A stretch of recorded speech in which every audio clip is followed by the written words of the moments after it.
нашего заключительного мероприятия. Мы очень рады вас всех здесь видеть. И это мероприятие сейчас мы откроем, буквально минутку дадим для того, чтобы кто опаздывает, зашел и не пропустил важное сообщение, да. И видим, среди участников у нас есть те участники, которые себя не переименовали, просьба им всем переименоваться, потому что у нас будет распределение по залам, по сессионным мы будем работать, и чтобы мы видели, кто у нас присутствует. Вообще отрадно видеть то, что у всех цифровизация, навыки работы в онлайне увеличиваются с каждым разом. И если в начале, к лету мы все время 5 минут тратили на то, чтобы каждый участник сессии переименовывался, то теперь уже с одного сообщения уже видим то, что процесс идет. 2:05, давайте начнем. И дадим слово нашему руководителю Ивану Степанову для того, чтобы он выступил. Поехали. Иван?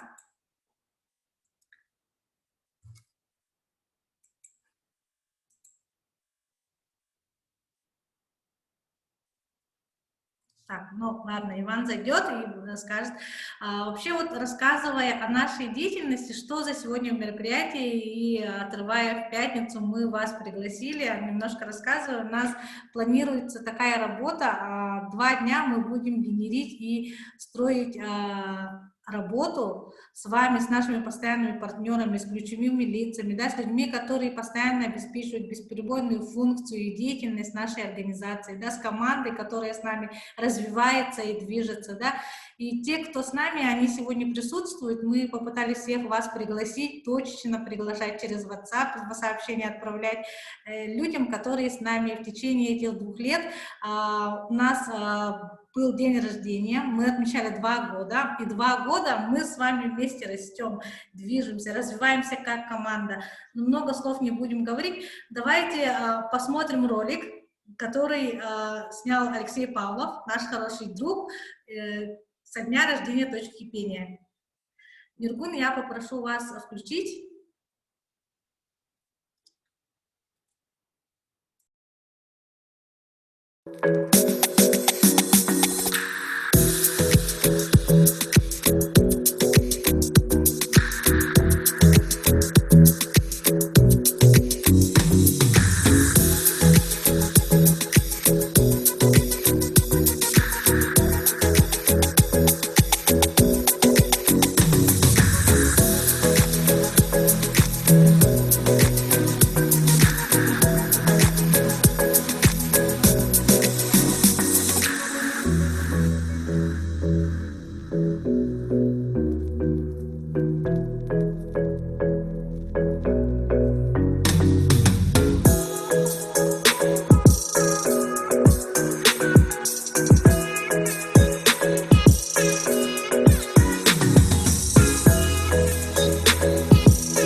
Супер, давайте поаплодируем ролику, да, очень красивый ролик получился. Нам бы очень хотелось, мы волнуемся, очень хотелось бы видеть ваши лица, ваши глаза, просьба включить камеру, чтобы у нас с вами было живое общение. Мы понимаем, что пандемия, и мы вас друг друга не видим, но хотя бы камеру, хотя бы для того, чтобы поприветствовать друг друга. Супер, начинайте включать. И буквально несколько слов, и мы хотим ознакомиться с нашей командой. Кто вообще скрывается всегда за этим фасадом, за этими мероприятиями, кто обеспечивает бесперебойную работу нашей команды. Да? У нас сегодня присутствует команда в составе Анастасия Дмитриева. Настя, вот Настя, видим Настю, приветствуем. Нургун Стручков. Нургун, привет. Всем привет. Семен Дмитриев. Семен. Привет. Всем привет. И Иван Степанов. Иван к нам присоединится. Сегодня к нам на помощь пришла еще модерационная группа из Центра детского чтения, группа, которая прошла школу наставников, и они обучились на модераторов. Это наши партнеры. Спасибо, Нюргена Петровна, то, что вы нам обеспечиваете помощь. И разрешите представить Гаврила, модератор. Вот Гаврил. Добрый день. Все, пожалуйста, да, добрый день. Альбина.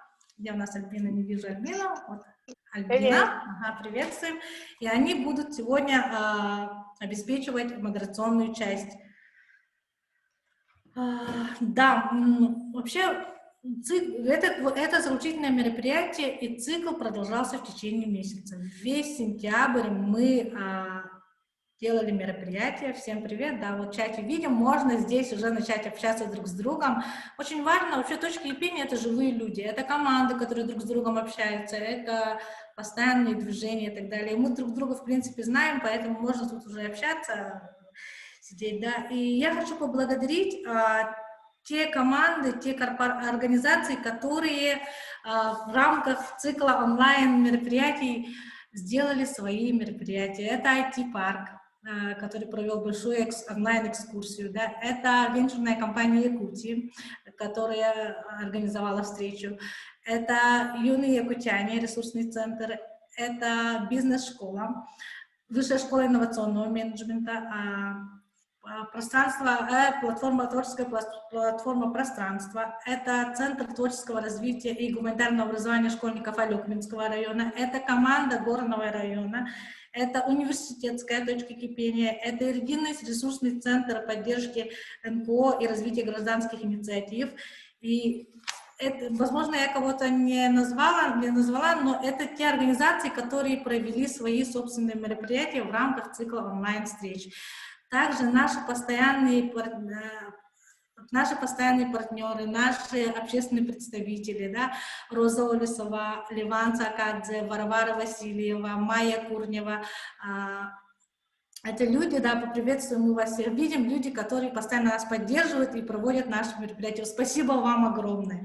Спасибо за видеопоздравления, которые вы отправили. Да, на всех называть не будем, это все в Инстаграме есть, поэтому давайте, время у нас ограниченное, начнем наше мероприятие, и первая часть — это визионерская лекция.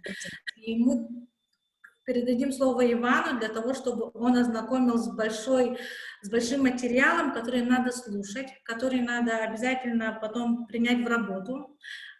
Это материал, который используется в России, да, аналитиками, и там данные, которые стоит учитывать, когда мы будем работать в сессионных залах. Да, это материалы, которые обязательно надо смотреть. В целом. Иван, вам слово. Спасибо. Коллеги, всем доброго дня. Рад видеть всех, кто присутствует. Достаточно большое количество участников, 50+. И я надеюсь, что и сегодня, и завтра мы в режиме онлайн хорошо поработаем. И то, что я сегодня хочу рассказать, это, значит, материалы, которые у нас имеются, достаточно свежий материал, актуальный, и я о нем сейчас расскажу. Вот. Потом Виктория сказала, да, то, что после меня еще будет вводная информация от Министерства экономики нашей республики. Это, то есть... я сказала. Нет, не сказала, но это будет. Ну, сейчас то, что пойдет информация, и далее от Министерства экономики, это вот то, с чем мы будем работать, то, что нам нужно учитывать. Да? Я расскажу сейчас о глобальных трендах и вызовах для России. Этот материал у нас имеется от Агентства стратегических инициатив, и в рамках готовящегося форума «Сильные идеи для нового времени» подготовили такой аналитический материал, и мы сейчас по нему пройдемся. Я рекомендую вам где-то фиксировать, где-то учитывать. И, Виктория, насчет участников мы пока не показали же, да, кто в какой команде. Есть, давайте чуть попозже сделаем после всех этих материалов, вводной информации. Мы будем работать по 4 направлениям. Изначально, ну, они были прописаны, да, и эти направления являются новыми треками развития точки пения. И, соответственно, вы, как участники, по результатам вообще сессии, да, мы выработаем общее видение, по повестке развития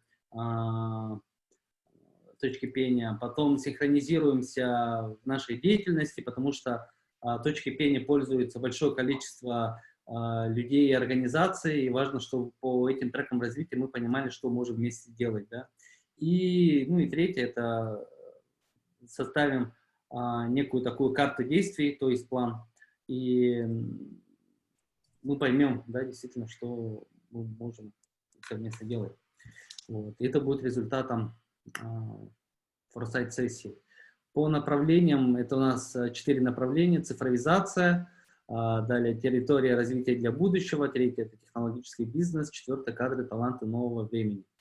Вот этот материал, который будет, он в той или иной степени имеет отношение к этим 4 трекам. Хорошо, давайте вот для понимания, что мы имеем в виду по трендам. Тренд — это такой динамический процесс в обществе, который мы видим, который мы наблюдаем, и иногда мы не можем, в большей степени мы не можем повлиять на этот тренд, он сам по себе происходит. То есть происходит либо рост, либо уменьшение этой тенденции, да, либо вверх идет, либо вниз. Здесь вы на слайде видите пример старения населения. Да? Во всем мире это происходит и характеризуется определенными факторами, вот, и число пожилых людей увеличивается. Какой вызов в связи с этим? Да? Из-за этого тренда мы встречаемся с определенными вызовами. И обществу нужно как-то с этим бороться, как-то решать. И здесь тоже написано в продолжении, да, вот старение населения создает масштабное давление на систему социального обеспечения и здравоохранения, рынка труда, систему образования, политические и культурные институты. Вот. И, соответственно, таких вызовов может быть несколько. Исходя из этого, есть проблема, которую нам нужно как-то, по сути, решить. Да? Здесь мы, в итоге форсайт-сессии, мы не будем там предлагать конкретное решение, но мы будем понимать, как нам с этим работать. Да? То есть у нас появится карта совместных действий. Дальше. Важно, мы все понимаем, что наша новая реальность, она возникла в связи с ковидом, и здесь мы говорим про процессы, которые непосредственно связаны с пандемией, есть те процессы, которые запустились в связи с пандемией, возникают. На слайде вы можете тоже это увидеть. Если что, материал мы можем, кстати, вам тоже выслать, либо ссылочку дать на нее. Вот. Здесь написано, обозначено непосредственно медико-биологические вопросы, работа с общественным мнением, ограничения имеются, да, в частности, в путешествиях, перемещениях, возникающие эффекты, это, возможно, массовые увольнения, это банкротство, это кризис финансово-кредитной системы. Что касается спускового механизма, то есть процессов, запускаемых пандемией, это цифровая трансформация, да, бизнес традиционный, он переходит, либо переходит, либо хотя бы интересуется новыми моделями ведения бизнеса. Госуслуги тоже переходят в цифру, через различные сервисы предоставляются данные услуги. Происходит некий такой контроль, надзорное общество возникает, это в кавычках. Следят за тем, что общество, каждый человек там делает, да, и в связи с пандемией мы больше находимся онлайн, пользуемся разными соцсетями и так далее.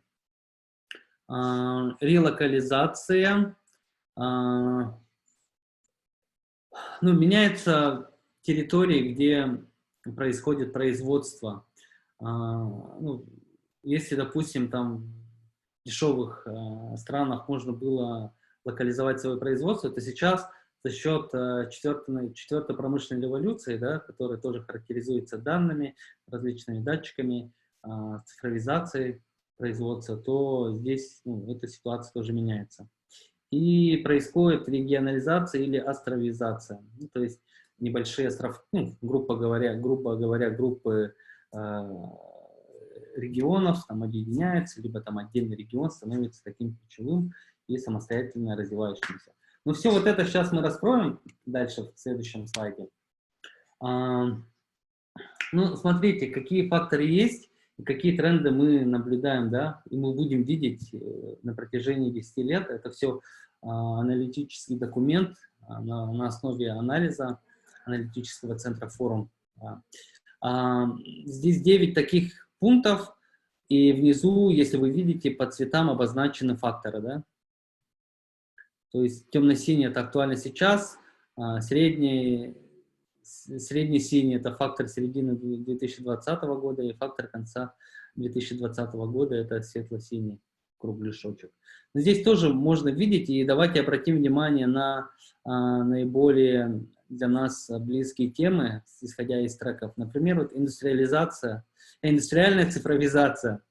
Актуально сейчас это массовая миграция бизнеса в онлайн, да, мы это все видим, наблюдаем.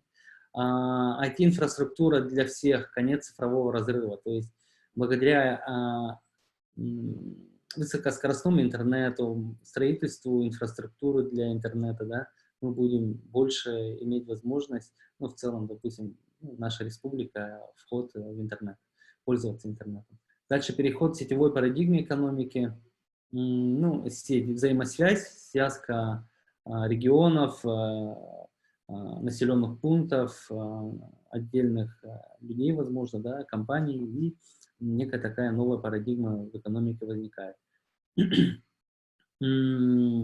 Давайте еще посмотрим ну, экологизацию. Да. Что касается данного блока, то здесь эти кругляшки, они имеют отношение к середине 2020 года. Нематериальная экономика и рост с ориентиром на благополучие, рост циклической регенеративной экономики и фрактальность, то есть локальные автономные решения. Нематериальная экономика, то есть ну, здесь больше, наверное, не товары, а результаты интеллектуальной деятельности, это, ну, да, грубо говоря, товарные знаки, это возможность продавать, ну, по франшизе, возможно, тот или иной бизнес, да, грубо. Вот. Ну, и упор на то, чтобы бизнес решал, ну, повышал качество жизни вообще общества, и с тем, ну, исходя из этого, ну, благополучие, да, в целом повышается благополучие населения. Отсюда можно еще посмотреть люди труда, это слева блок, гибкая удаленка как новая норма, то есть удаленно мы работаем, и время, которое мы проводим, ну, относим на работу, это не обязательно с 9 до 6, как это обычно было, да, вот, возможно это делать в другое время. И, да, здесь возникает, ну, допустим, бизнес рассматривает, как оптимизировать свое дело в нынешних реалиях, и здесь, конечно, большие сокращения происходят. И это будет дальше еще серьезнее. Сокращение возможностей для мигрантов. Ну, да. Окей. Ну, давайте, не знаю, вот, если вам интересно, то можем еще что-нибудь отдельно посмотреть. Вот поиск новой идентичности тоже интересная история. Взрыв социальных и духовных онлайн-экспериментов, новая гражданская солидарность на основе блокчейн и общины для фронтира, океаны, Марс. Интересно. Так, предлагаю дальше пойти.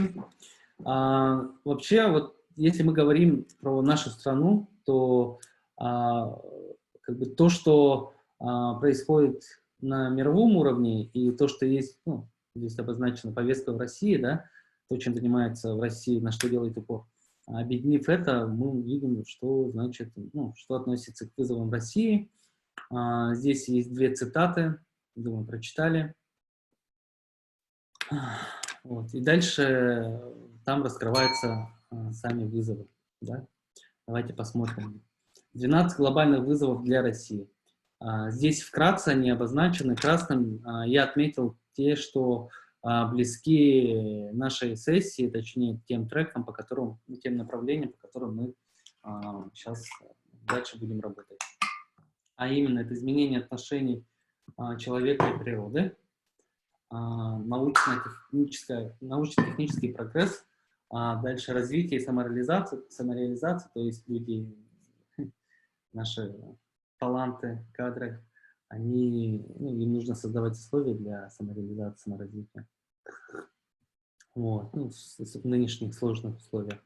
А также это изменение модели экономики, как адаптироваться к новой парадигме, потому что в основе своей та экономика, которая у нас имеется сейчас, да, она основана на советской и постсоветской парадигме. Мы, например, сильно работаем серьезно сейчас с селом, например, на селе мы это видим четко, то, что там устаревшие понятия, смыслы, не знаю, там экономическая парадигма, да, вообще парадигма жизни там иная. Вовлеченность, как сделать развитие экономики общества, задачи всех его членов, да. Не зря вот такие пространства коллективной работы создаются, не зря появляются коворкинги, коливинги, еще есть такое понятие, как co-thinking, то есть совместное думание. И это все идет к тому, чтобы вовлечь как можно больше людей в развитие экономики и общества. Здесь следующее — это новые фронтиры, создание решений, возможности для их капитализации, использования и расселения. Их — это, наверное, все-таки общество, членов общества. Вот, то есть вот из всех 12 я здесь обозначил 6. Вот. Возможно, какие-то отдельные моменты тоже можно действительно учесть. Давайте я буду останавливаться на них. Вот. То есть вызов 1 — изменение отношений человека и природы. Аспекты вызова — климатический кризис и адаптация территорий. Здесь говорится, здесь в том числе про вечную мерзлоту. На мировом уровне, те, кто занимается вообще глобальными вызовами, вопросами изменения климата, в частности, они обозначают то, что происходит такой коллапс в части влияния человечества на окружающую среду.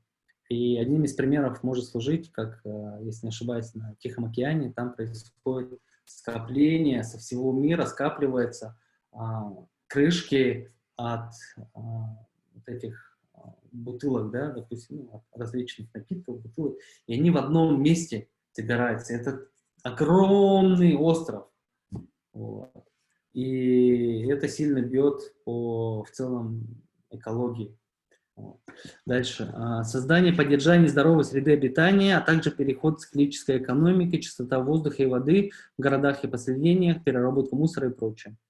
Действительно, осознаннее мы становимся как люди, как человечество, и сегодняшние технологии, они умнее, и recycle, да, повторное использование отходов, это действительно имеет место быть. И вообще вот то, что у нас, допустим, пошел дождь, снег, там, либо снег тает, это же можно тоже использовать, да, использовать для каких-то промышленных целей, грубо говоря, воду, жидкость. Теплый воздух тоже нужно делать так, чтобы он оставался внутри помещения, грубо говоря, если мы говорим про умные здания. Вот. И воздух тоже очищался благодаря различным очистителям воздуха. 1.3. Поддержание восстановления живых систем, находящихся в контакте с человеком. То есть здесь обозначает защита восстановления лесов, защита восстановления рек и водоемов, также морских и океанических экосистем.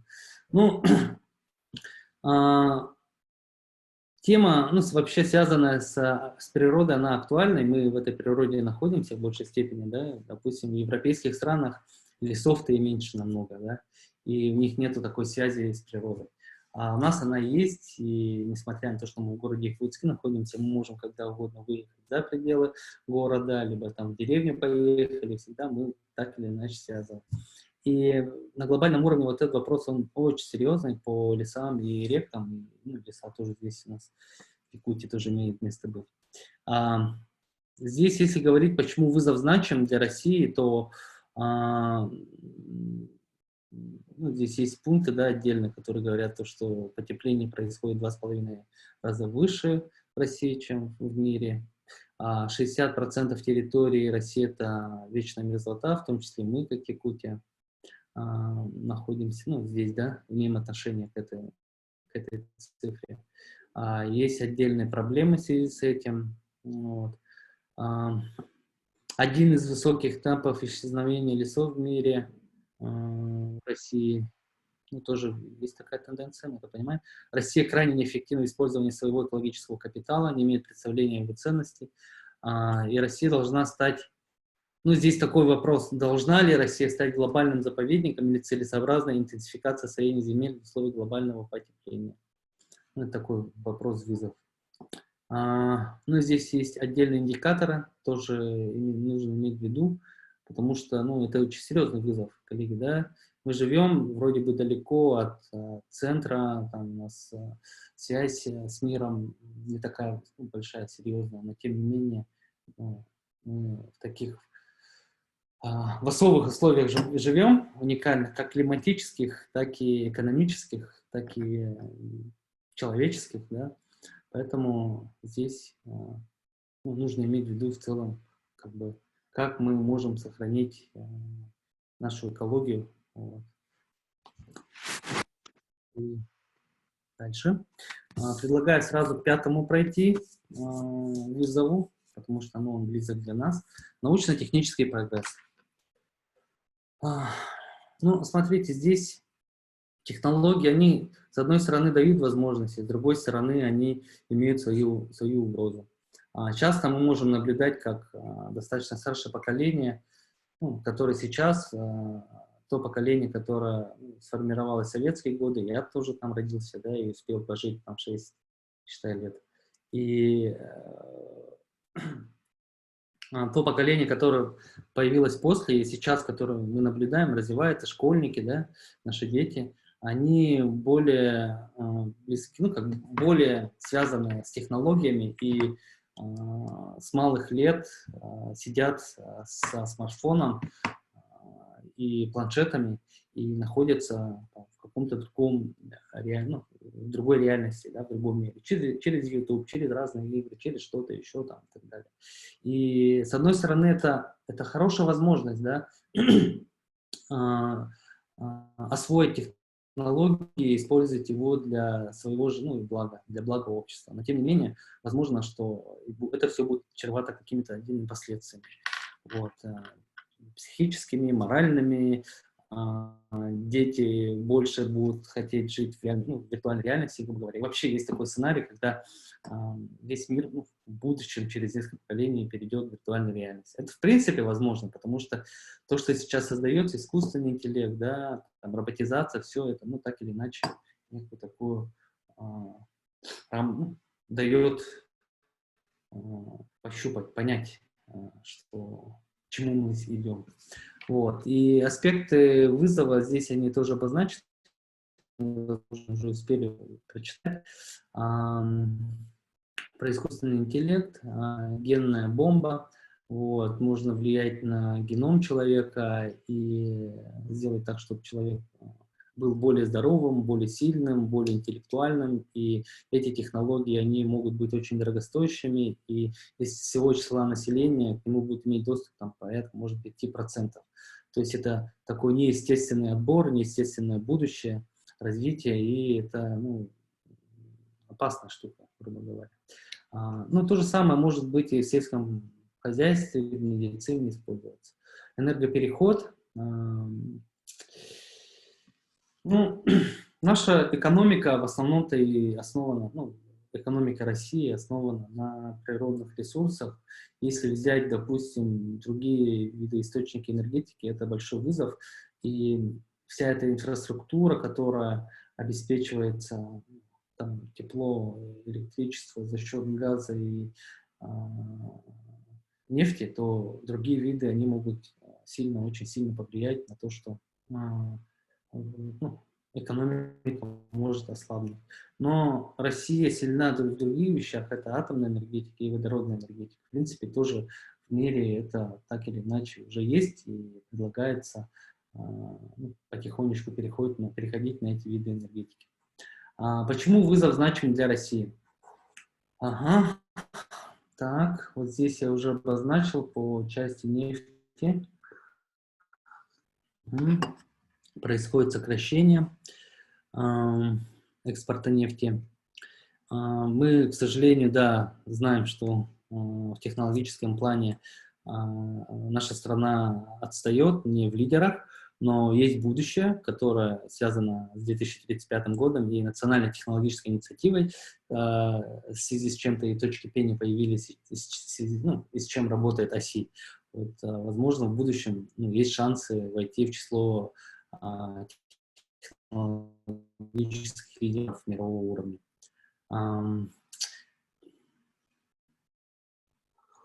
Есть отдельно тенденция сокращения ученых, да, научных наших людей, вот, и это тоже действительно вызов, потому что сейчас идет большая борьба за человеческий ресурс, интеллектуальный ресурс, и это было давно, в принципе, но сейчас еще сильнее, потому что экономики стран, они в некоторых уже перестроились на экономику знаний, то есть инновационную экономику, плюс еще и креативная экономика, да, там, где нужны люди талантливые, люди интеллектуальные. Вот. Мировые индикаторы вызова, здесь тоже говорится про искусственный интеллект, и искусственный интеллект, он, на него делает упор, на него делает ставку, соответственно, очень много работ идет, исследований, да, идет вокруг темы искусственного интеллекта. Биотехнологии тоже является новым таким направлением, тоже как IT еще будет сильнее развиваться. Конечно, биотехнологии, они будут сложнее, чем IT, но тем не менее мировое научное сообщество, оно вокруг биотехнологий тоже очень сильно работает. И в сферу новых видов энергетики, умной энергетики, и здесь тоже есть отдельные там, цифры, показатели того, насколько в мире будут вкладываться в это направление. Так, дальше. Шестой вызов – это развитие самореализации. Это очень интересный блок. В современных нынешних реалиях нужно перестраивать образование, учитывать систему распределения труда, организацию занятости населения, да, и вообще самореализации людей. Здесь, чем больше мы живем в новых реалиях, чем дальше идем, то мы понимаем, как вся эта парадигма общая в целом про человека, как он хочет развиваться, как он получает образование, что ему нужно, и как он, где и как бы хотел он работать, вот это мы уже начинаем понимать.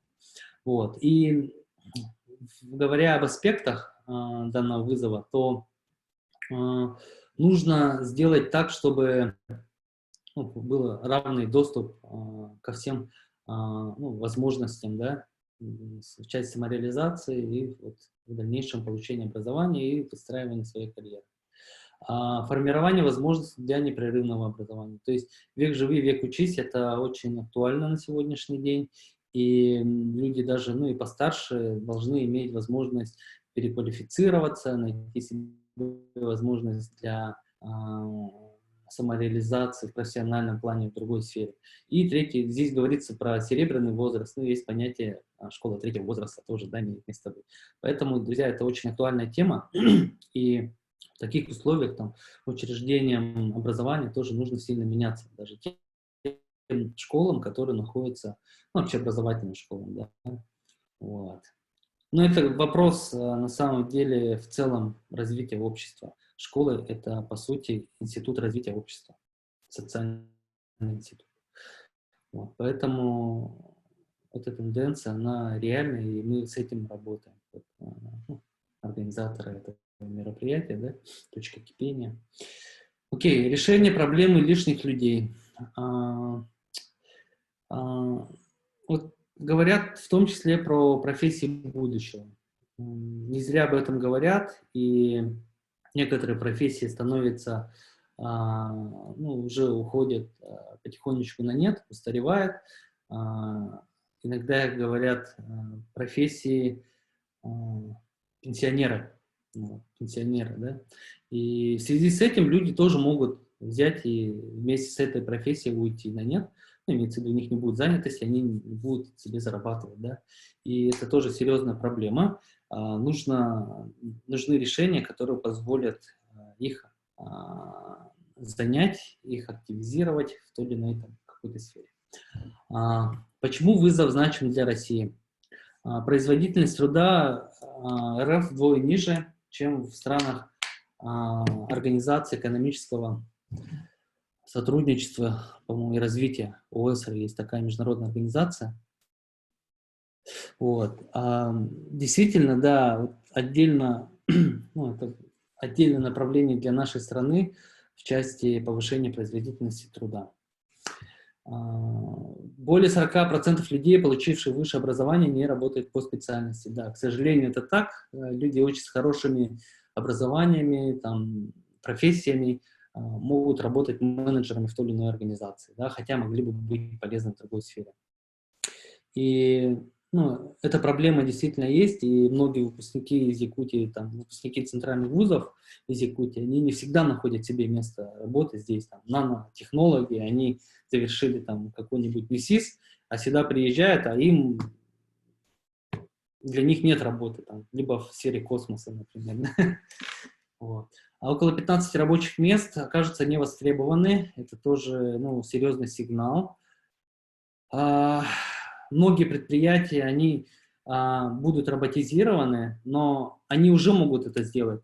Да? Чуть ли не, я не помню цифры, но серьезные современные предприятия, они могут обеспечить переход на роботизированное производство, и этого специально не делается, потому что внезапно высвободится большое количество людей, которые не будут нужны, это социальный вообще кризис, и это к очень серьезным последствиям может привести. Вот.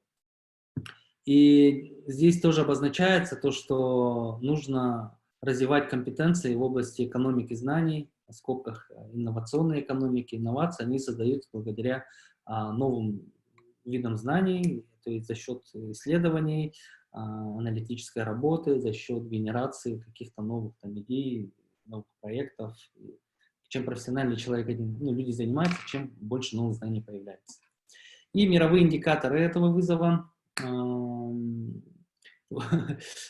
Здесь слишком громко сказано, 65% вот этих первоклассников будут работать по специальностям, которых на сегодняшний день это история про профессии будущего.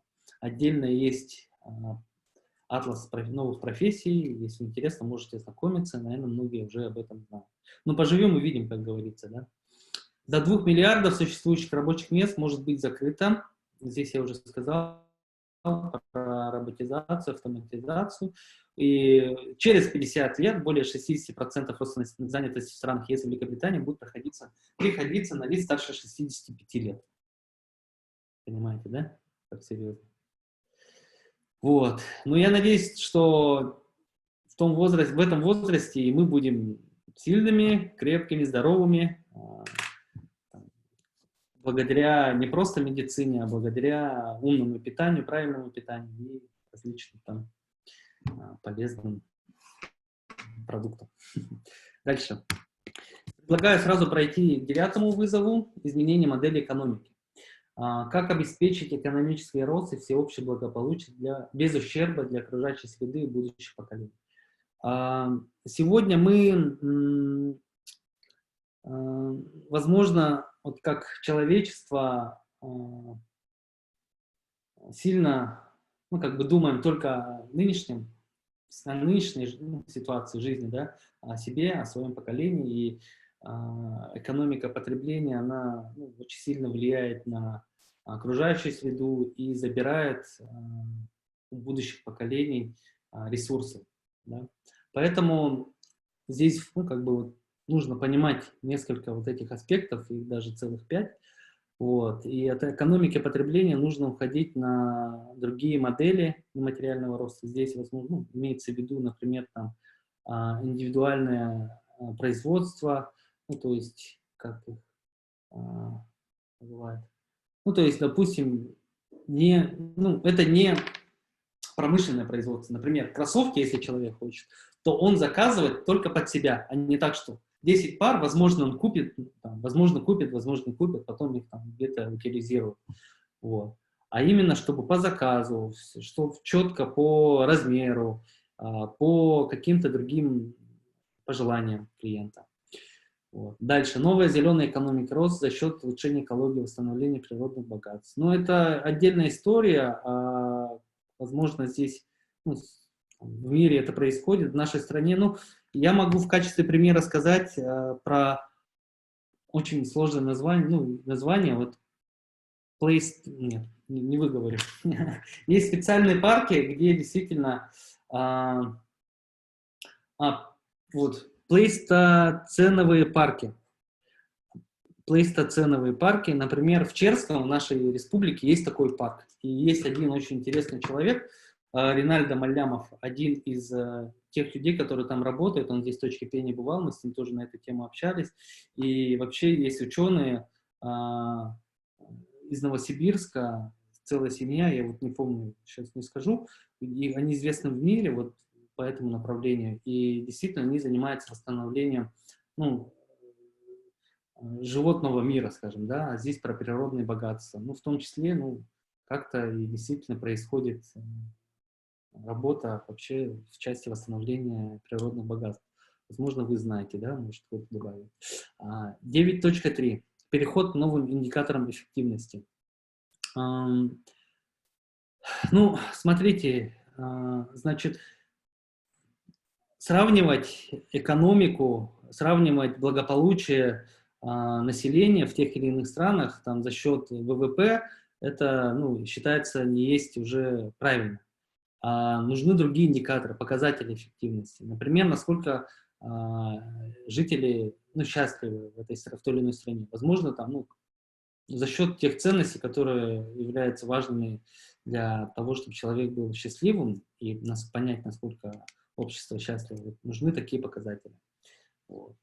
И про человеческое развитие, да, это действительно отдельный блок, человеческий капитал, человеческие ресурсы, вообще человек, он становится центровым, да, это не просто ресурс, грубо говоря, а это человек, который, действительно, жизнь которого зависит от различных аспектов, да, от того, где он живет, как питается, в какой среде он находится, какую информацию получает, и так далее.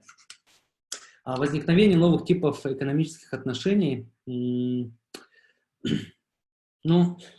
Здесь больше говорится про кооперацию, про шеринг, экономику, да, когда можно обмениваться теми или иными благами. Экосистемная экономика и разные типы прав собственности. Например, в шеринг-экономике возможно сделать так, что автомобиль может присутствовать в той или иной группе людей, общине, сообществу, да.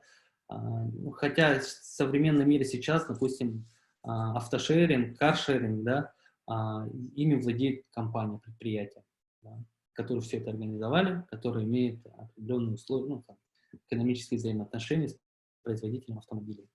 Вот. И давайте последнее, это необходимость расширения инновационной повестки российской экономики. Тема инноваций в нашей стране, они стали актуальны с 2009 года, именно в плане политическом, наверное, да, то есть на уровне государства, руководства страны стали говорить об этом, когда Дмитрий Анатольевич Медведев был президентом. Вот эта повестка инновационная, она появилась у нас с того времени, все больше, шире становится, да, и в регионах, и мы, люди, которые занимаются развитием, социально-экономическим развитием, больше тоже стали обращать внимание на инновации. Да. Почему вызов значим? Централизация экономики, отношение совокупной выручки 50 крупнейших компаний, это 0,1 от общего числа предприятий. К ВВП РФ доходит до 80%. вклад высокотехнологичных компаний, она невысока, и вот за счет крупных компаний, например, так называемых единорогов, можно обеспечить больший вклад в ВВП нашей страны. Давайте мировые индикаторы здесь некоторые тоже обозначим. Новая зеленая сделка, то есть имеет отношение к выбросам, допустим, да, углекислого газа, к тому же выбросам, в экологию. То есть здесь тоже учитывается в тех или иных соглашениях, сделках вот этот аспект. Так, 70% покупателей сделали выбор в пользу местных товаров. Это здорово. Местное производство мы чтим. И действительно, постепенно происходит понимание того, что нужно поддерживать своих производителей, дабы налоги оставались здесь, в нашей стране. И вообще люди, вот следующий пункт, они готовы платить больше за то, чтобы получить более качественный продукт, да, чистый продукт.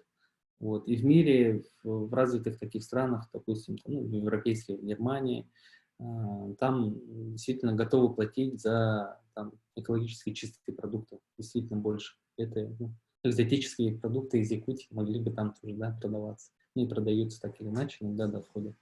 Экономика совместного потребления, то есть шеринг-экономика, она еще будет увеличиваться. Да, вот. В период 14 по 25 годы, то есть через 5 лет еще в разы, несколько, может, в 10 раз увеличится. Окей, идем дальше. И 10, 11 посмотрим. Как сделать развитие экономики общества задачей всех его членов. Предпринимательство – дело важное, да, нужное.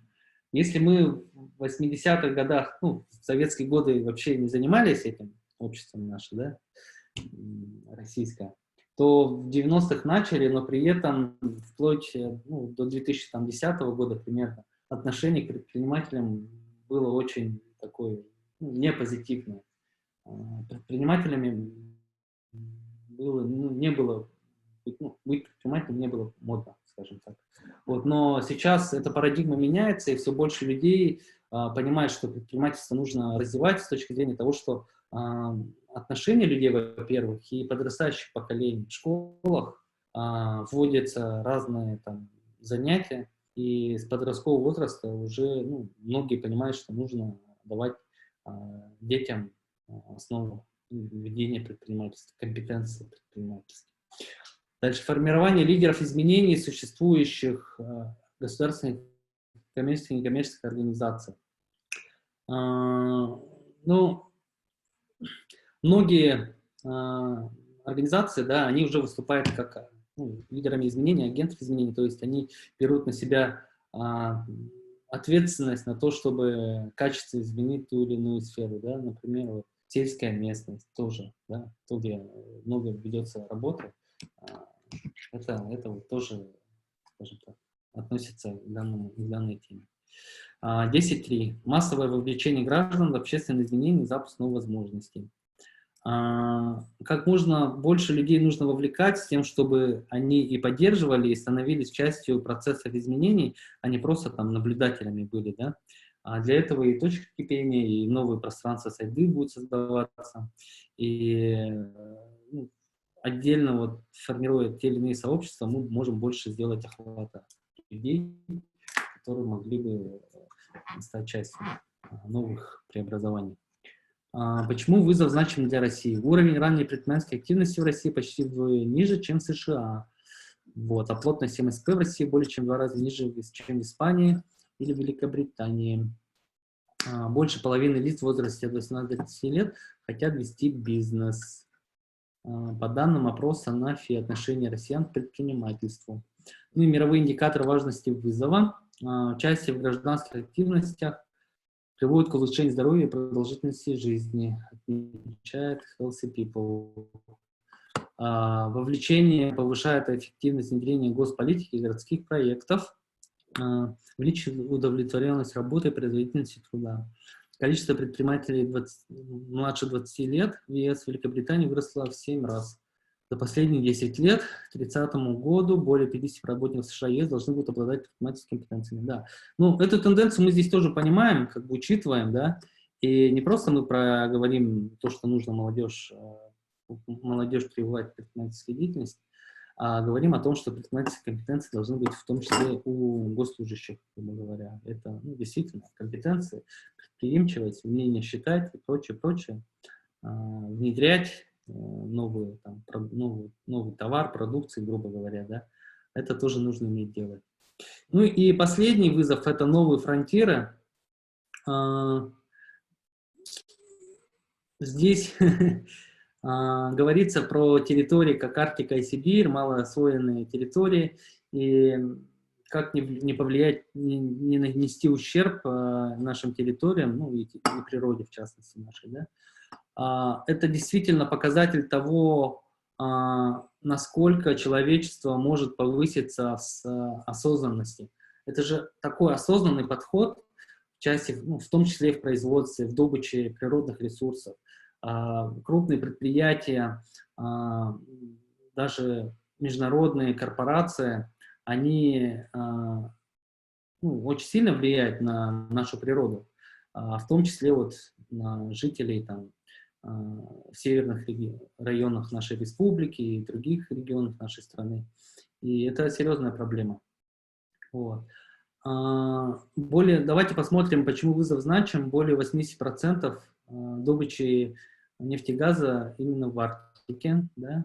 Использование СМП позволяет сэкономить почти 2 недели пути грузов из Китая в Европу. Судоходные и, ну что здесь СМП? Я, к сожалению, не могу расшифровать. Может, кто подскажет. Ну, это судоходные морские пути, я так понимаю, если это грузы. Окей, дальше идем. Россия сохраняет компетенции по научной работе в Антарктике и в космосе. Ну, надеюсь, так и будет продолжаться. Вот. Мировые индикаторы важности вызова. Здесь такая достаточно интересная информация, и, возможно, в повседневной жизни мы не встречаемся, но стоит тоже иметь в виду.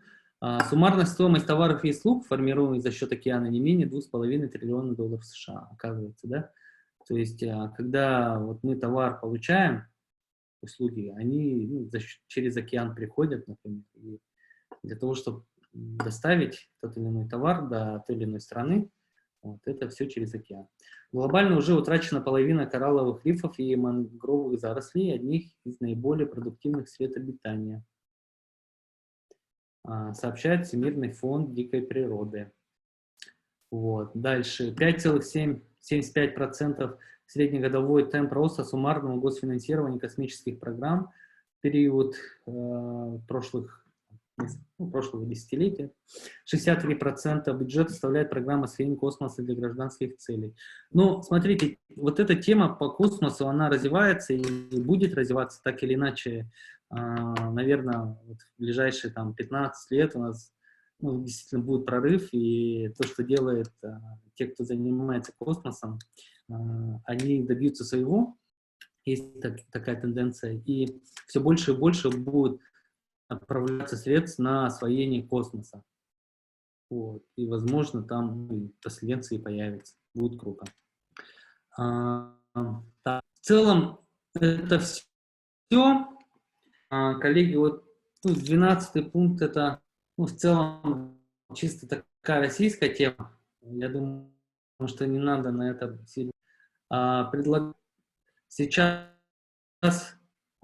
если есть вопросы, то можно задать и перейти к информации от Министерства экономики. Коллеги, есть вопросы? Давайте там 3.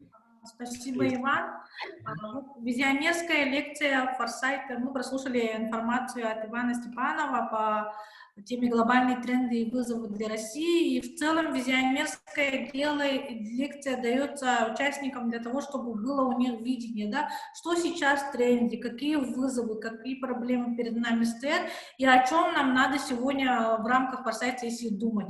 Сейчас мы о более глобальном прослушали, о том, что какие задачи перед нами стоят в России, да, и дальше даю слово Алексеевой Кире Иннокентьевне, заместителю руководителя стратегического управления Министерства экономики Республики Саха-Якутия.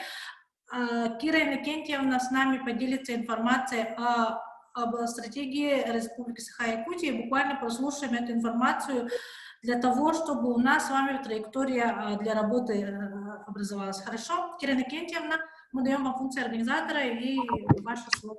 Здравствуйте, меня слышно, да? Да, мы вас слышим. Так, как мне здесь включить мою презентацию? Так. Вы подскажите, пожалуйста, у Киры Иннокентьевны доступ же есть, да? Да, есть. Ага, там надо нажать снизу демонстрация экрана и включить презентацию. Нету.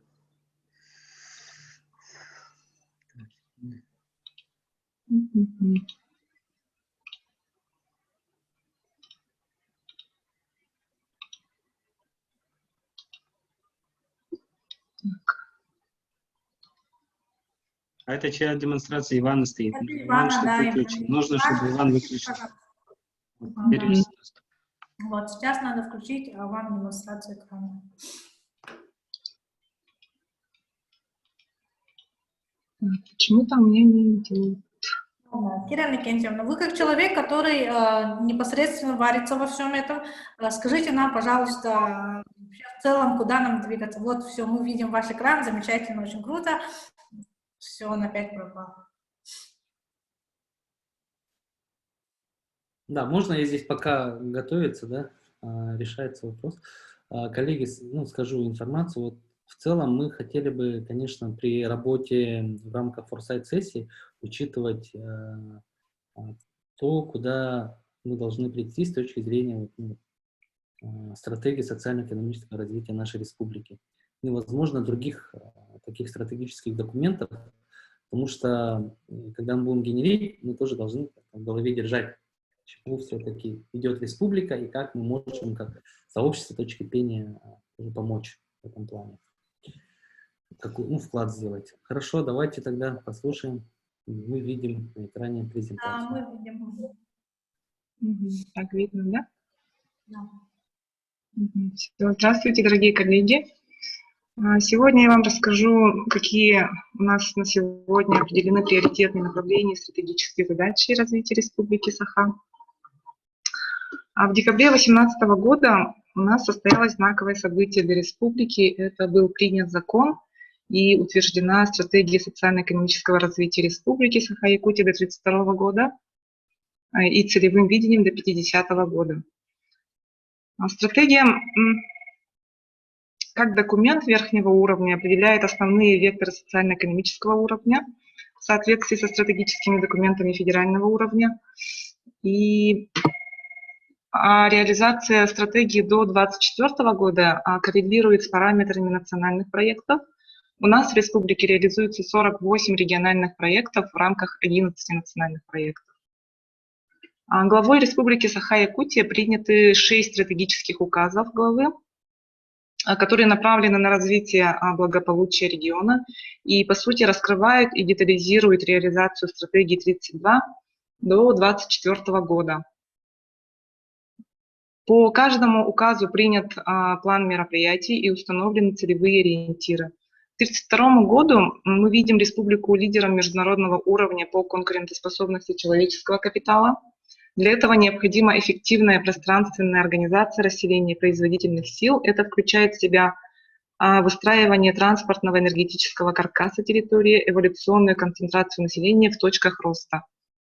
Безусловный приоритет, основанный на принципах устойчивого развития, это сохранение природы для будущих поколений. В ближайшие годы источниками экономического роста останутся уже сформировавшиеся традиционные территории-драйверы, на которых расположены основные действующие перспективные производственные мощности. Будет возобновлена инициативная активность по привлечению инвестиций в промышленные проекты, в том числе на федеральном уровне. В арктической зоне республики через активизацию федеральной повестки развития российской Арктики возможности видится формирование северо-якутской опорной зоны развития. В сфере геологоразведки планируется проведение работ по изучению недр Западной Якутии на углеводородное сырье и алмазы. В Южной Якутии на коренное и рассыпное золото, уголь, железо, уран и редкоземельные металлы. Восточная Якутия у нас ориентирована на благородные металлы, сурьму, полиметаллы и олово. И арктическая Якутия – это алмазы, нефть и газ. Первым стратегическим направлением выступает обеспечение высокого уровня жизни человека путем повышения качества предоставления услуг социальной сферы. Среди ключевых мероприятий данного раздела это ввод объектов здравоохранения республиканского значения, это кардио- и онкодиспансера, внедрение арктической модели здравоохранения при оказании первичной медико-санитарной помощи, формирование и финансирование территориальной программы государственных гарантий. Также остро стоит проблема по снижению бедности в республике. Для реализации федеральной задачи по снижению бедности возможно только путем комплексного повышения уровня жизни населения, в том числе развития малого и среднего предпринимательства, содействия самозанятости населения и обеспечения адресности мер социальной поддержки. Также поставлены задачи по формированию современной образовательной инфраструктуры. До 1932 года комплекс предусмотренных мероприятий по повышению качества жизни позволит повысить ожидаемую продолжительность жизни в республике до 80 лет, уровень средней заработной платы в реальном выражении на 43%. И также мы должны войти в первую тройку субъектов Российской Федерации по индексу развития человеческого капитала и в топ-10 по уровню образования.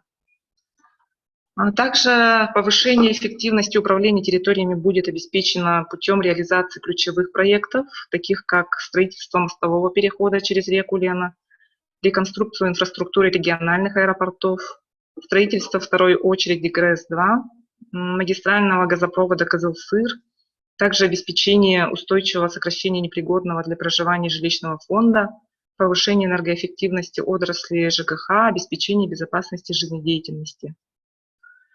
Снижение расходов бюджета, связанных с низкой окупаемостью жилищно-коммунальных услуг населением, планируется обеспечить путем привлечения частных инвестиций, внедрения цифровых технологий и развития конкуренции в жилищно-коммунальной сфере, с учетом зонирования территории Республики Саха-Якутия. Среди целевых результатов второго раздела, это повышение круглогодичной транспортной доступности населения до 80,8%, снижение доли аварийного жилого фонда в общем объеме жилого фонда до 1,7%. Для обеспечения повышения конкурентоспособности базовых отраслей экономики стратегия включает в себя реализацию крупных промышленных проектов сырьевой направленности с учетом высокой социальной и экологической ответственности недропользователей. Планируется расширение границ действующих ТОР, это территория опережающего развития, и создание новых производств в рамках реализации территории опережающего развития в Западной. Также освоение новых месторождений алмазов, золота, угля, нефти, газа и других полезных ископаемых. Мероприятия раздела позволят стать Якутии одним из лидеров российского мирового уровня по добыче алмазов, олова, редкоземельных металлов, обеспечивать потребности российской экономики в свинце и цинке, укрепить позиции в топливно-энергетическом и горнорудном комплексе.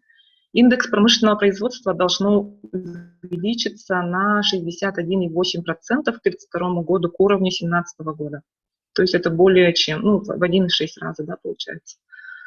Приоритетное направление также это развитие базовых отраслей несырьевого сектора экономики. Оно будет обеспечено посредством поддержки высокотехнологичного предпринимательства, формирования культурного, туристического, креативного бренда республики, ввода объектов культуры, создания туристско-рекреационных экологических комплексов и креативного кластера в городе Якутске. Также будет развиваться гранильное ювелирное производство, будут запущены новые производства в судостроении, это наша Жатайская судоверфь, да? Переработки материалов мамонтовая фауна, лесопромышленный комплекс.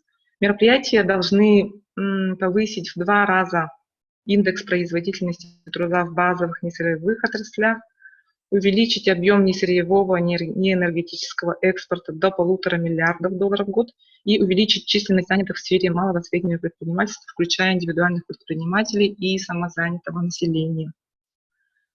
Сохранение природы республики для будущих поколений также является несомненным приоритетом стратегии. До 1932 года планируется сокращение негативного воздействия на окружающую среду, внедрение наилучших энергосберегающих технологий. До 85% твердых коммунальных отходов будет направляться на обработку. Также увеличится охват территории экологическим мониторингом до 74%. Перекрестными мероприятиями плана выступает работа с кадрами, внедрение цифровых технологий и реализация образования и науки как межотраслевого приоритета. В июне этого года с учетом актуальных мировых трендов и последних событий на мировом рынке проведена корректировка стратегии. С учетом падения мировых цен на энергоресурсы в целях принятия мер для снижения зависимости экономики республики от волатильности на традиционных сырьевых рынках усилены разделы базовый несырьевой сектор и высокотехнологичный сектор.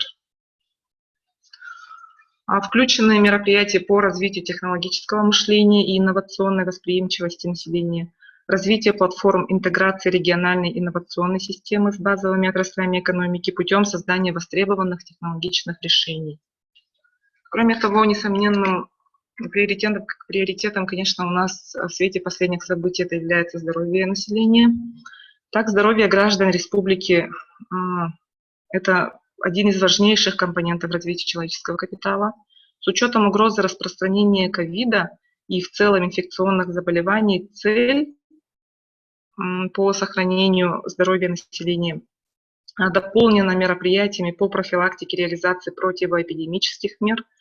В текущем году будет начато проектирование, а в 2022 году планируется завершить строительство инфекционной больницы на 245 мест в городе Якутске в целях выявления и реагирования на угрозы санитарно-эпидемиологическому благополучию населения. Также будет обеспечена оптимальная доступность и ликвидирован кадровый дефицит в медицинских организациях, оказывающих первичную медико-санитарную помощь. Летом этого года президентом страны приняты стратегические указы. Они являются ключевыми документами, определяющими цели национальных проектов, по сути, жизнь нашей страны, регионов и благополучие граждан на ближайшие 10 лет. Это указ президента о мерах о национальных целях развития Российской Федерации на период до 30 года, он был принят 21 июля, и указ президента о мерах по социально-экономическому развитию Дальнего Востока до 30 года, который был принят чуть ранее, до 26 июня этого года. Сначала я расскажу о национальных целях развития Российской Федерации. В указе 474, так сейчас называемом в народе июльский указ, проведена, по сути, пересборка указа номер 204, который назывался у нас майские указы, которые были приняты в 2018 году. По сути, число стратегических ориентиров развития России сокращено с 9 и определены 5 приоритетных направлений национальных целей. Это сохранение населения, здоровья и благополучия людей, возможности для самореализации и развития талантов, комфортная и безопасная среда для жизни, достойный эффективный труд и успешное предпринимательство и цифровая трансформация. Для достижения июльского указа правительством Российской Федерации разработан проект единого плана по достижению национальных целей развития на период до 2024 года и на плановый период до 30 года, которые должны быть утверждены до конца текущего месяца.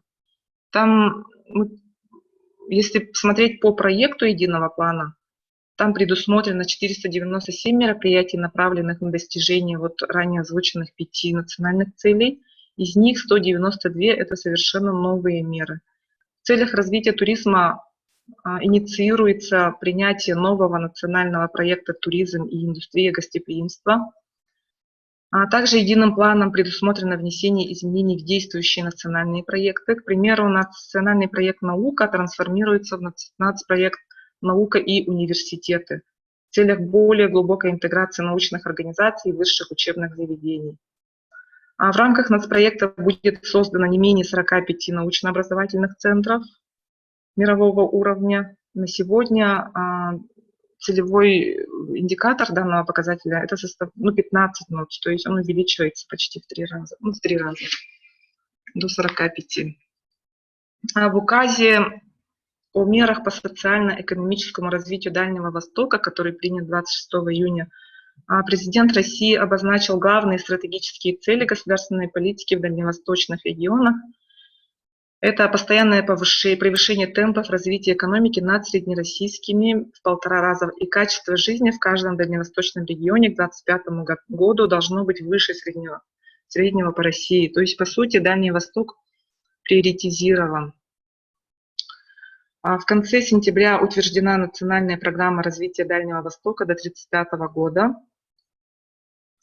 Цели нацпрограммы направлены на исполнение заданных ориентиров этого указа номер 427. В ближайшие 4 года на территории Дальнего Востока все ключевые показатели качества жизни, показатели экономического развития должны расти быстрее, чем в среднем по России. Всего в экономике, согласно нацпрограмме, в экономике Дальнего Востока до 1935 года должно быть создано не менее 450 тысяч новых рабочих. Во всех удаленных населенных пунктах должна быть обеспечена авиационная доступность и подключение к интернету. В каждом из 11 регионов Дальнего Востока предусмотрено создание новых туристических кластеров. Кроме того, особый акцент в программе сделан на развитии социальной инфраструктуры. Это строительство новых школ, детских садов, больниц и объектов культуры. Развитие Республики Саха-Якутия, согласно нацпрограмме, будет осуществляться за счет реализации множества мер. Правительством Республики Саха-Якутия была проведена большая работа, чтобы по включению всех мероприятий, которые должны быть в таких крупных стратегических документах федерального уровня. Это туда вошли строительство Ленского моста, ГРЭС-2, 10 аэропортовых комплексов, морской порт Тикси, Жатайская судоверфь, Инаглинские и Денисовские ГОКи, создание туристического, ювелирного, креативного кластеров и многие другие мероприятия. Национальная программа, она есть в общем доступе в интернете, все желающие могут с ним ознакомиться. Также до 2024 года в Якутии в рамках реализации нацпрограммы предусмотрено строительство 112 объектов здравоохранения. Это ФАПы и врачебные амбулатории, строительство 10 детских садов, строительство порядка 6 школ, капитальный ремонт 32 школ, строительство 70 спортивных сооружений, строительство или капитальный ремонт 49 учреждений культуры и 2 объектов социальной защиты. Также будет укреплена материально-техническая база социальных объектов. В свете принятия летних указов 427-474 национальной программы Дальнего Востока, также мы ждем принятия единого плана по достижению национальных целей развития 2030 года.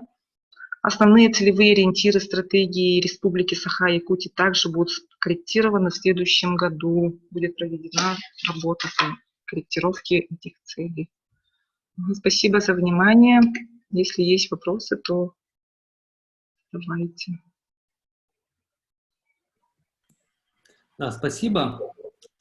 Спасибо большое за информацию. Коллеги, я не знаю, надеюсь, что та информация, которую мы дали, она понятна, и ей можно воспользоваться в дальнейшем при работе. Если у кого есть вопросы, можете задать, прежде чем мы перейдем непосредственно к работе в следующей части.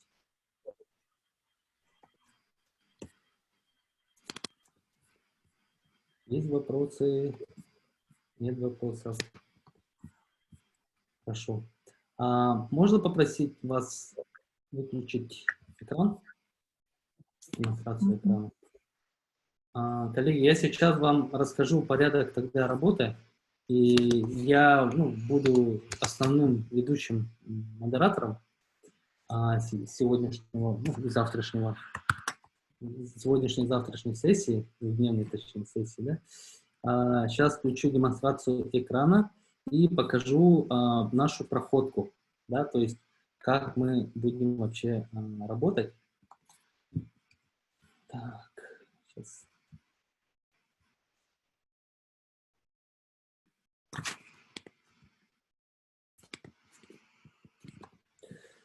Так, надо включить, да, демонстрацию экрана.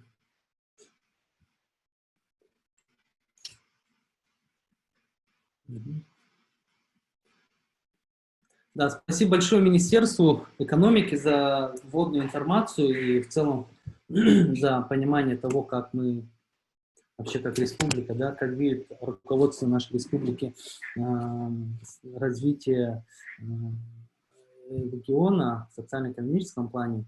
И мы при работе с коллегами здесь будем тоже учитывать. И если возможно, можете ли с нами поделиться с презентацией? Мы сюда тоже загрузим в Padlet. Видно, да, сейчас Padlet, коллеги?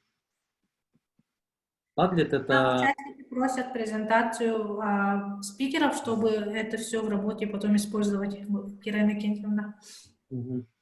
Ну, мы чуть попозже, Виктория, тогда сюда загрузим в общую доску. Я хочу всем сейчас объяснить, как мы будем работать. Во-первых, мы проводим 2 дня, потому что если один день проводить с утра до вечера, то сложно сидеть перед экраном долгие часы. Поэтому мы разделили на 2 дня, и чтобы более-менее так комфортно нам работать. В части плана работы, то мы вот установочную часть сейчас, по сути, проводим. Дальше у нас будет первый такт. Сегодня мы работаем в рамках 3 тактов. Это формирование образа желаемого будущего, дальше выявление трендов и определение событий. Это то, что мы будем делать сегодня. И здесь, получается, вот у вас будет такая карта, доска, где будет вот видение того, как мы работаем. Вообще мы все-таки решили сделать упор на 2025 год, то есть это понятное, ощутимое будущее. Если мы опять 35 год будем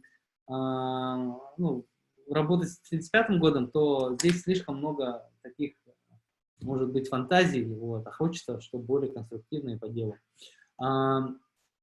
У каждой группы, всего будет 4 группы по трекам развития, мы распределили, попозже, наверное, покажем участников, чтобы вы могли понять, кто в какой группе. Мы работаем вначале по образу будущего. У вас есть стикеры, вот, смотрите, как стикеры создаются.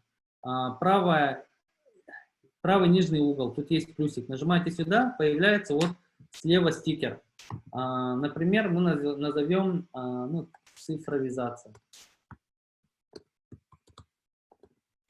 Вот. Мы потом либо сразу, либо позже можем вот так подвинуть.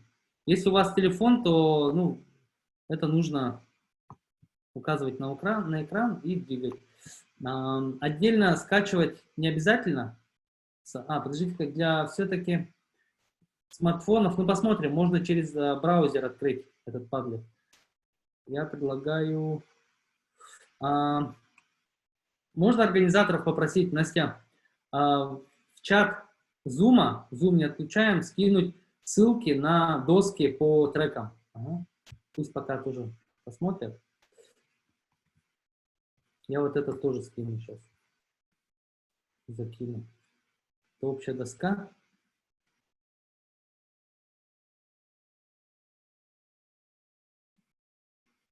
Так. Где у нас чат? Это общая доска. Можете попробовать зайти тоже, для того, чтобы попробовать, вообще использовать этот сервис, даже хотя бы открыть. Главное, чтобы у всех был доступ. Настя Нергун, по 4 направлениям в досках у всех, надеюсь, доступ есть для редактирования, правильно? Да, я открыл всем доступ, и все могут редактировать. Ага, отлично. Вот, соответственно, сейчас я открываю тогда данную демонстрацию. Соответственно, вы здесь с правой стороны должны будете в рамках первого такта написать свое видение. Цифровизация, ну, допустим, ну, общество, да, что это значит? Можно тоже вкратце указать.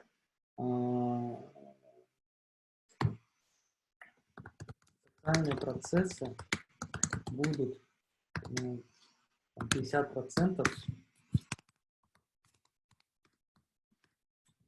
Процессы перейдут в онлайн.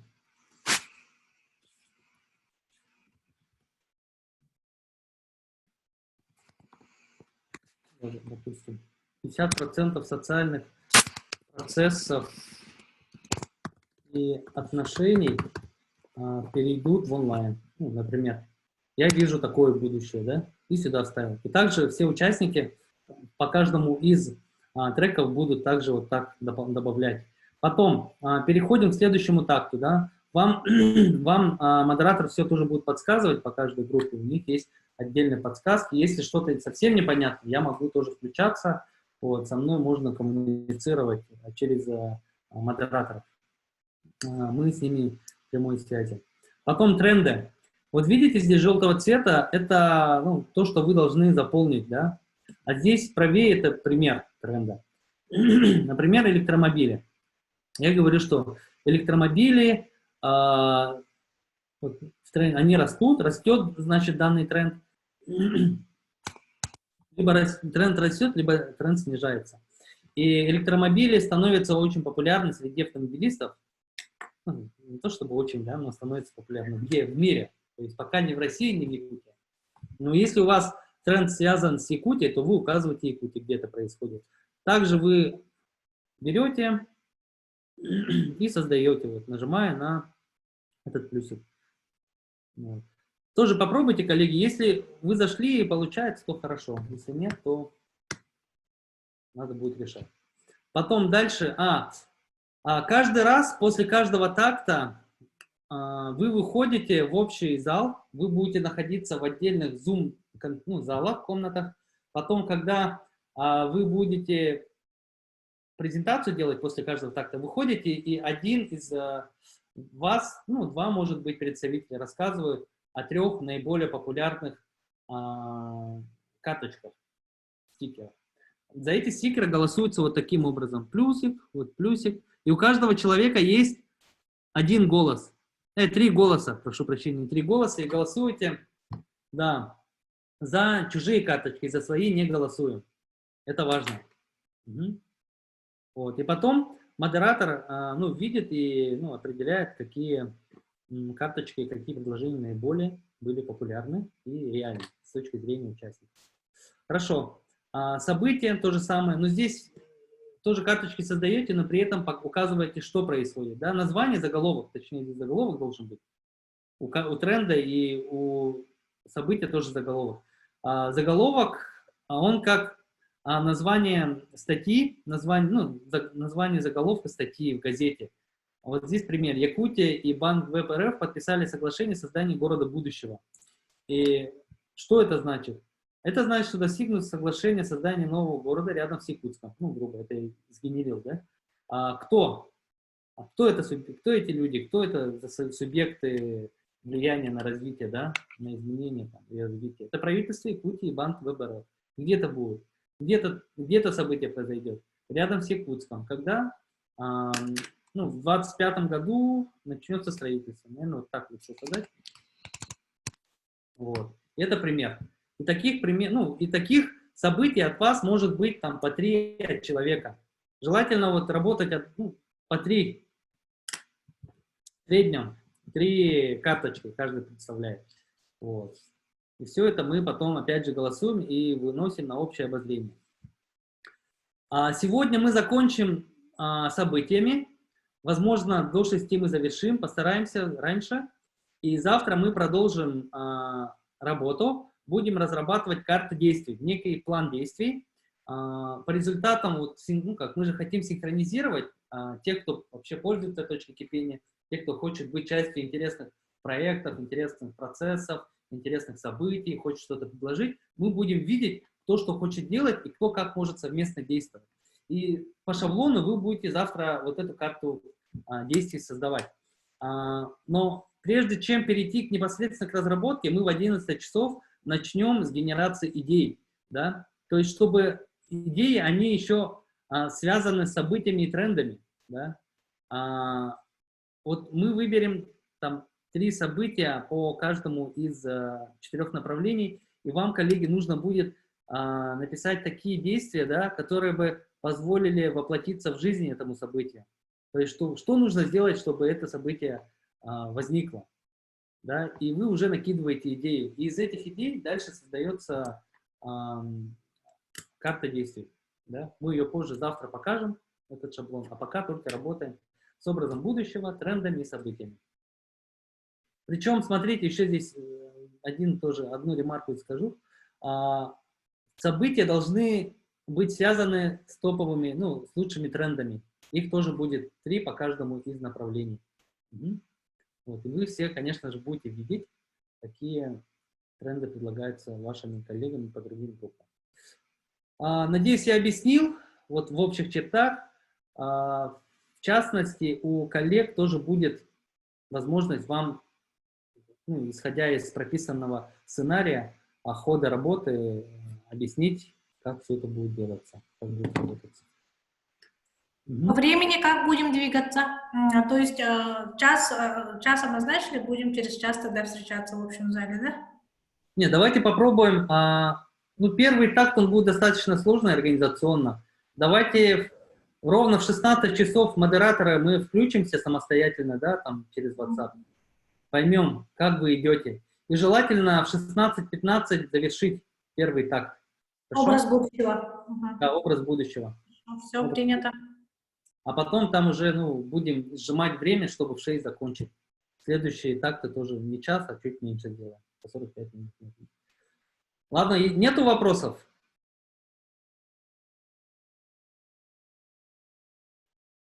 Давайте к делу тогда. И в процессе мы сможем, ну, уже более наглядно здесь. По списку всем все понятно, да? Кто в каком зале? А список вы как передали коллегам? Вы им Через чат. чат отправили, да? Я могу открыть, демонстрацию экрана сделать. Так. 4 блока.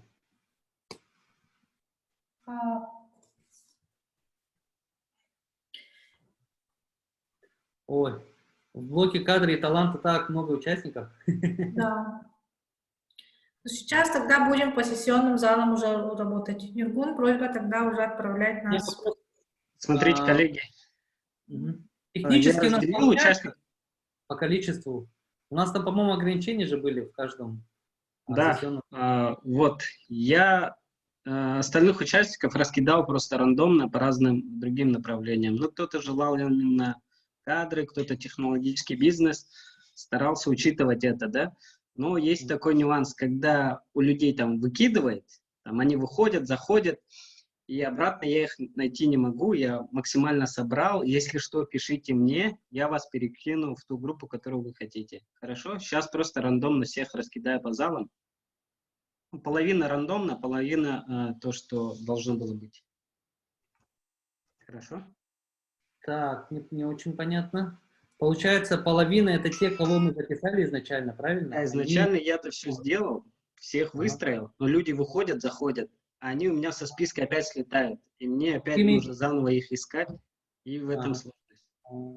Ты имеется в виду, сейчас уже в сессионных залах уже распределил? Распределил, уже все готово. Нажимаю кнопку, все переходят. Понятно. Да, то есть это не Google Excel, вот этот список, а именно ты в своей части технически, да. Понял. Коллеги, понимаете, да, здесь есть определенные нюансы вот для того, чтобы технически обеспечить правильное участие в группах. Поэтому просьба не выходить, лучше там выключить звук и видео, вот, решить свои дела, потом вернуться, чтобы, ну, сложностей не было. Вас достаточно много, и если что, обращайтесь к Нургуну Стручкову, он вот нас обеспечивает. Да, в чате пишите. Я прошу прощения, я не вижу себя в списках. Богословская, Марина. Да, коллеги, вот очень важный момент, чтобы вы сами меняли свои имена в Zoom. Вот, например, написано iPhone Марина, Фамилию мы не Да, видим. да, это я. Будьте добры, поменяйте мне, пожалуйста, а я что-то вот так и не поняла, как это делается. Богословская Марина. Буду очень благодарна. Сейчас Там делаю. только вы сами можете поменять. Нет, нет, Да я нет, знаю, но просто в пока я буду организации тоже есть. разбираться. Мгм. Прошу. Виктория, спасибо. Да, Виктория, тогда просьба переименовать, а Ниргун уже добавлять, да? Хорошо, да. И Я сейчас- список мы будем видеть, да, чтобы я поняла, в какую группу меня включили. У нас есть Мария. Кто это? Мария, пожалуйста, включите микрофон. Мы не знаем, кто. УТК, СВФУ, Елена Леонидовна, это вы же, да? Так. Есть участник Мария. Богословская Марина, цифровизация. Правильно? Мгм. Мне Кто кажется, тогда? надо в бизнес. Стартуем? Запускаю? Давайте начнем по времени. Мы сейчас не успеем. Богословский лучше в бизнес, там, где технологический бизнес. Нововведение в традиционный бизнес. Потому что я знаю, в ТПП же, да, вы являетесь вице-президентом. Параметры поставил на час. Да, я Сейчас руковожу автоматически. комитетом в торгово-промышленной палате. Спасибо, Социальный бизнес у меня. Ниргун, давай лучше.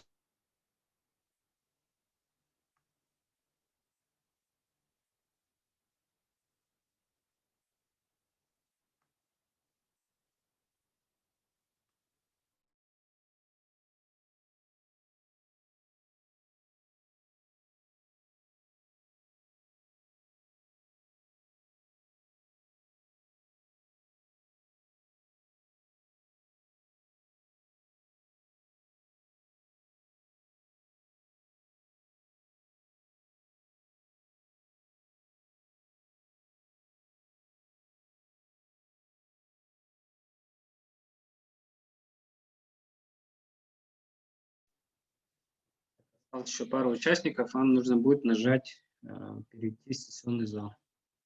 Справа внизу должен быть. Минобрнауки 4 человека с одного аккаунта.